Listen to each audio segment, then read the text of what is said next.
Hello, good morning, guten Morgen, namaste. Today I want to talk about the inauguration of Joe Biden on January the 20th. Astrologically, it's quite interesting because the Sun and Jupiter and Saturn and Mercury and even Pallas Athena are conjunct in Aquarius, and it is squaring the Moon, Mars, Lilith, and Uranus in Taurus. So I don't know whether you remember, but on the winter solstice, Mars was on Aries. It is about social unrest. It is about fighting. It is about aggression and standing up for a good or a not so good cause. But it is all about this Aries, the goddess of discord, this energy of it is enough. It is enough. And I'm not seen. The goddess of discord was not seen. She was not invited to the party. So Aries is all about I'm not seen. And I make myself seen whether you like it or not. So this was really during the winter solstice. So this is for the next 3 months. This is the energy. This kind of those that feel not seen will make themselves seen, whether it's good or bad. There is an aggression underneath and a wounding underneath. I'm not seen, and I want to make myself to be seen. And now on January the 20th, Mars is conjunct Uranus in Taurus and Lilith. And I mean, Mars is weak in Taurus, but nevertheless, Mars Uranus is about sudden and eruptive changes. It's also the energy of explosions. There could be terroristic attacks or some kind of aggression that is like where they use, it doesn't have to be necessarily bombs, but it can be bombs or it can be firearms, but something that has to do with a sudden expression of anger that is like an explosion. It could also be figuratively an explosion. It doesn't have to be in reality, but it is.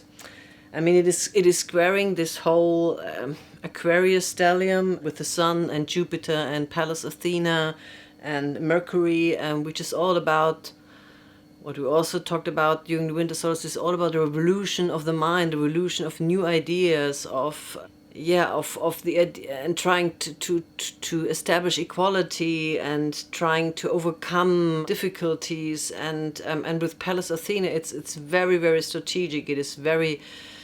They will find very unusual solutions that are very, very clever. So they will find very clever solutions. With Saturn, again, I mean, the progressive forces will be a little bit restricted. It won't be as fast as they want it to be. It won't be as radical as they like it to be. With Saturn, it is not possible. It is restriction. It is like a corset. You can't really move a lot. But the changes that they will bring, these changes will be relevant and will last. So that is the positive. But as I said, I mean, it will bring a lot of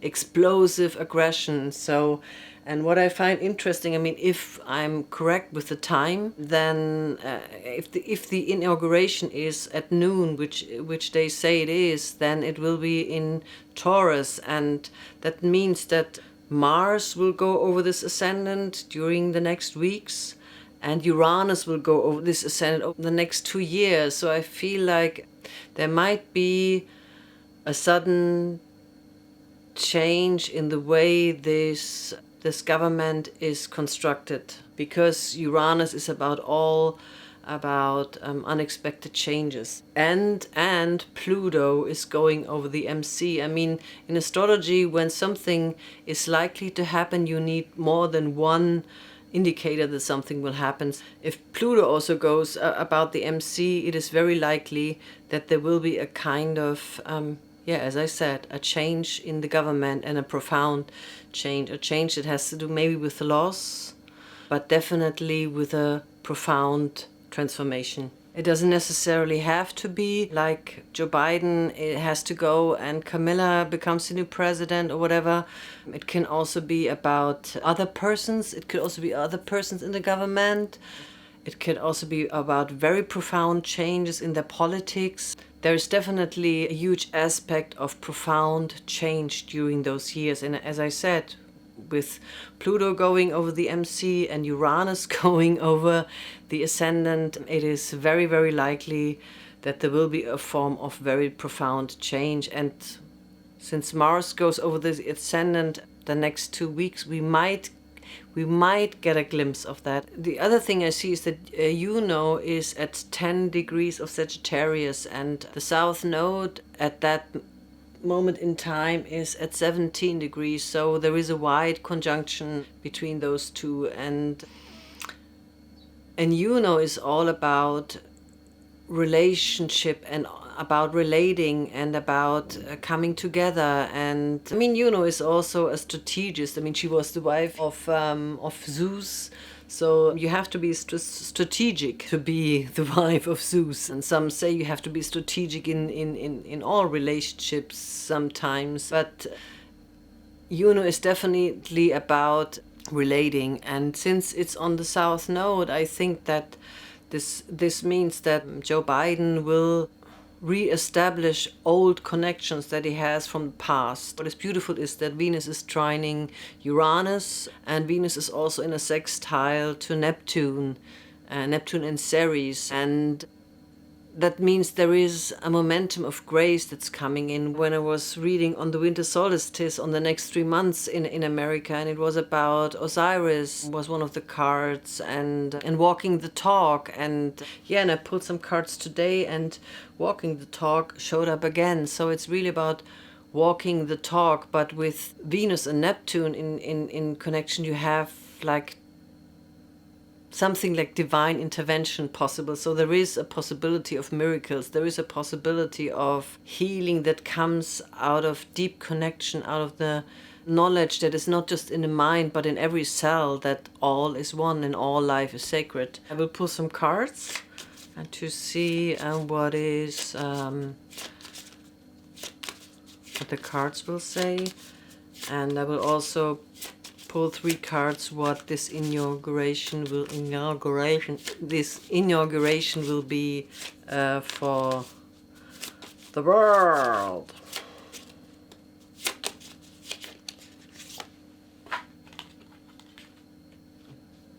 The first card that I pulled about the theme is about Ereshkigal. Ereshkigal is the shadow, the aspects in us that we often don't like to see, that we don't like to confront. But I feel like with this inauguration there comes a willingness to confront the shadow, to confront the things that have to die, the things that no longer serve the US. But sometimes this combination also says, I don't want to see the shadow. I just want the shadow to be dead. I just want the shadow to be gone. And it is not on us to decide when the shadow will be gone, or when the shadow is willing to heal.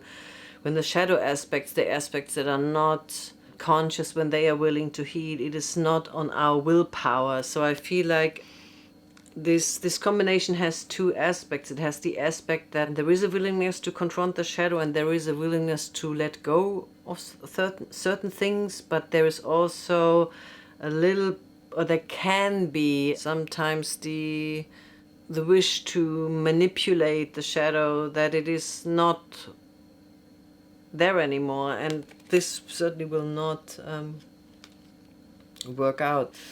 The beautiful thing is that there is all in everything and the sun. And what I said before is that with this Venus-Neptune aspect, that there is like something like a divine intervention. There is something that is healing that comes with this inauguration. And I feel there comes a healing that has to do with the deep knowledge that we all carry, that in the end all is one. I feel like the theme of this new government will be that there is some divine protection, some divine grace that comes in, that brings in new life force for the country.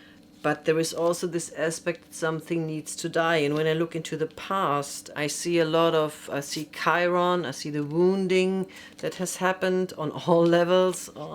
I see the rage that has happened on many, many levels. And I see the aspect of greed, of taking what is not yours, of just what was established by Trump. Because I have the power, I will take it. This kind of attitude, this is in the past, and this caused also a lot of rage and a lot of wounding. And what is good, and what was also in the winter solstice cards, is walking the talk. So I feel like this administration is willing to really doing what they're saying. It's not about just lying and pretending, but really trying to manifest what they want to do and what they want to change. And there's also the card of truth coming up. So I feel like there will be a lot of truth being revealed. And I think it's not only that they try to be truthful, that Biden and Harris try to be truthful, but I feel there will also be a lot of revelations. And this will bring a lot of gossip and a lot of unrest. Tusk is the king of air, and he is living in the tree of life, and he's always talking to the eagle and the dragon. And the eagle is representing the upper world, and the dragon is representing the lower world, our instincts. And the eagle is representing our connection to spirit. And Tusk is always running up and down the tree of life, trying to make a little bit of arguments between the instinct and the connection to spirit. So he likes a little bit of gossiping and a little bit of discussions and a little bit of not making trouble, but he's making trouble actually, because he's always gossiping and he's always like, did you see what he had done? Did you see that? And so I feel like there is a lot of unrest. There is a lot of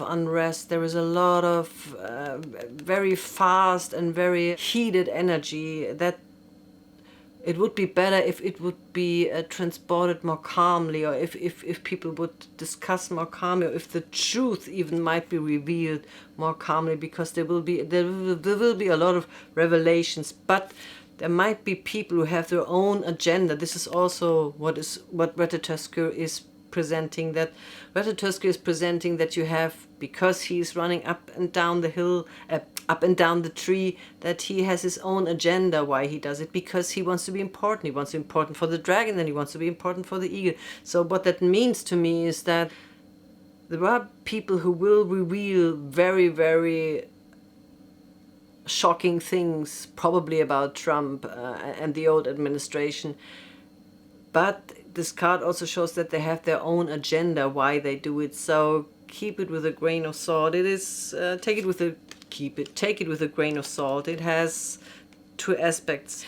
What is interesting and what is beautiful is underneath the deck there is support, and support is always about finding help, finding new allies, finding solutions. So it is good that they find allies. And I also pulled some cards for the rest of the world, what it will mean for the rest of the world, or how the rest of the world will react. And I mean, this also to me also shows that generally the world supports and is very happy about the change in the government in the US. The rest of the world is in their own transition, in their own change, and in their own imprint of karma, they have to deal with their own shit. So, and I feel like the rest of the world has to let go of what we thought that the US might be for us. It is not what it will not come back to what it was. The underneath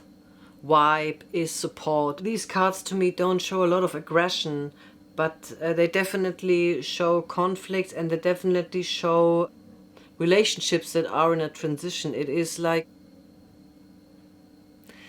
when you have a crisis in a partnership, and you go to a therapist, and it's this kind of transition, this kind of crisis where you have to figure out, but does it work? But if it works, but how does it work? And how fast will it work, and what do I have to give, but am I willing to give that? But I'm wounded, but I'm hurt, and so on. So I feel like it is a